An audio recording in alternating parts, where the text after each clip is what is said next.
Hello, I'm Janet.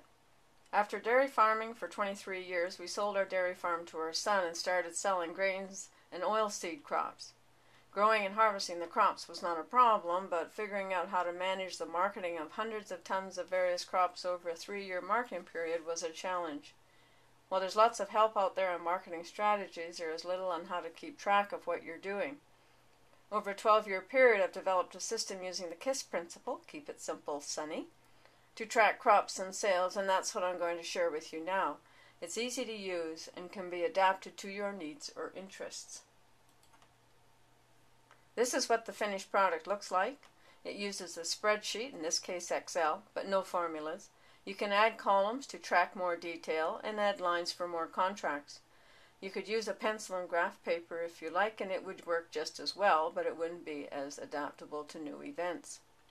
Now I'm going to go through the steps of building the spreadsheet. First, you fill in the headings. There are 3 main sections. There's the crop, acres, predicted production from crop insurance, total predicted production in marketing units, tons, your insurance coverage per acre, and your total crop insurance coverage in marketing units. The final column in this section is the maximum tons to contract prior to harvest. Based on the information in the prior columns, you have to make the decision. The second section is the list of contracts taken prior to harvest. The date taken, the contract delivery date, the price, and the number of tons. A running total of the number of tons left to contract is listed on the next column, and finally the percent of predicted production.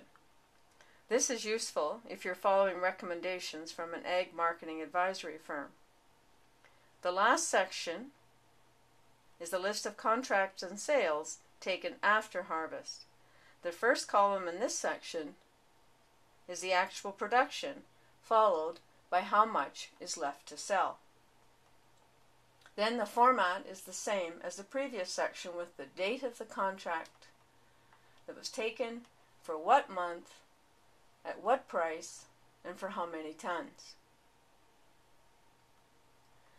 Next is the running total of the number of tons left to sell, and finally the percent of actual production that has been sold to date.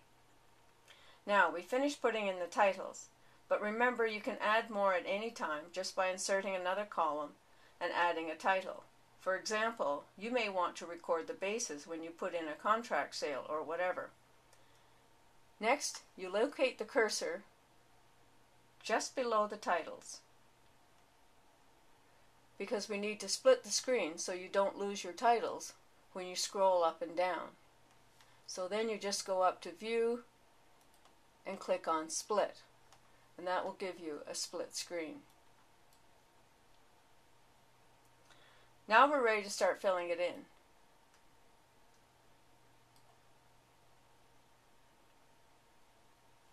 Enter the first year, 2010 in this case. Below that, enter the crop, the field, and the acres from each field. And then you enter the total acres.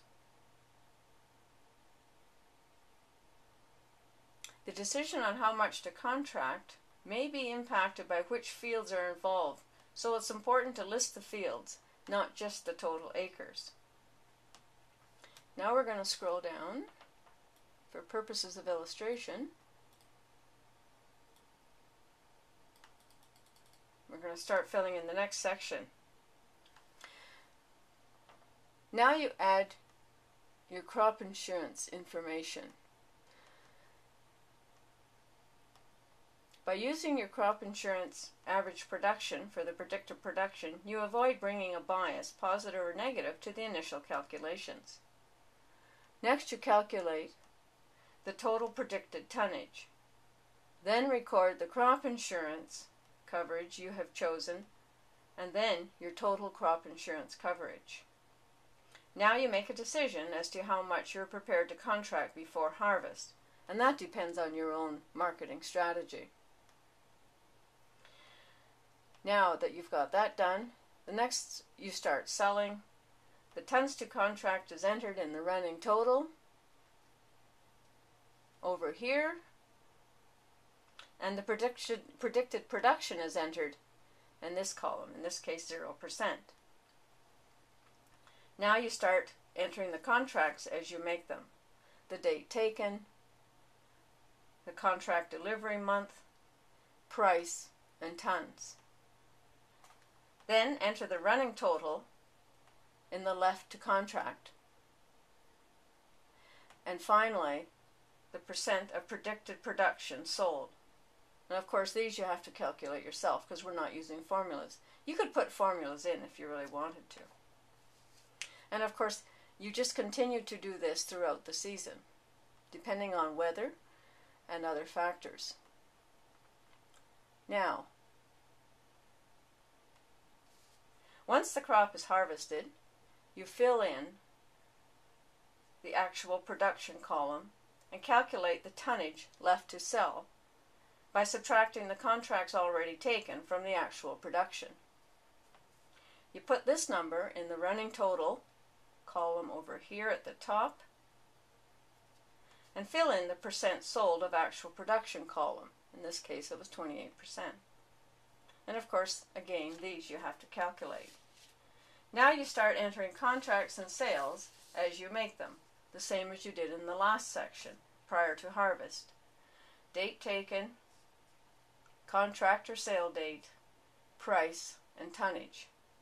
Then you calculate the new running total of the remaining crop to sell and the percent of actual crop production sold.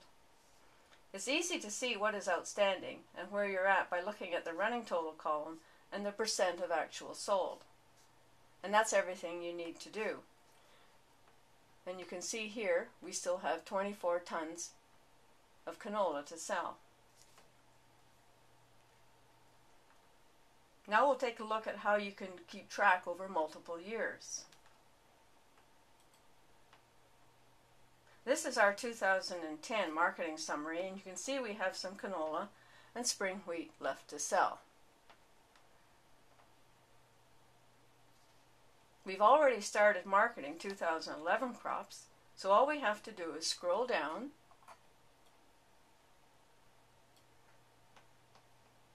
to 2011. We have entered preliminary numbers in the first screen and started pricing some of the crop. We can go back to 2009 and see where we stand or check what prices we got. As you can see, everything is sold. They're all zeros. If you were using paper, I'd probably put each year on a separate sheet of paper. Just one more thing I'd like to mention before leaving this document. I'm following prices and looking to sell a crop. I'll sometimes put the current contract price in red to remind myself to watch it carefully. One other suggestion. Purchase a second screen so you can have your marketing summary on one screen and your website pricing data from ADM or whomever on the other. It's definitely worth the $150. So there you have it, a simple, adaptable way of keeping track of your grain production and sales. I hope this has been helpful, and I wish you good weather, good crops, adequate rain, and no bugs.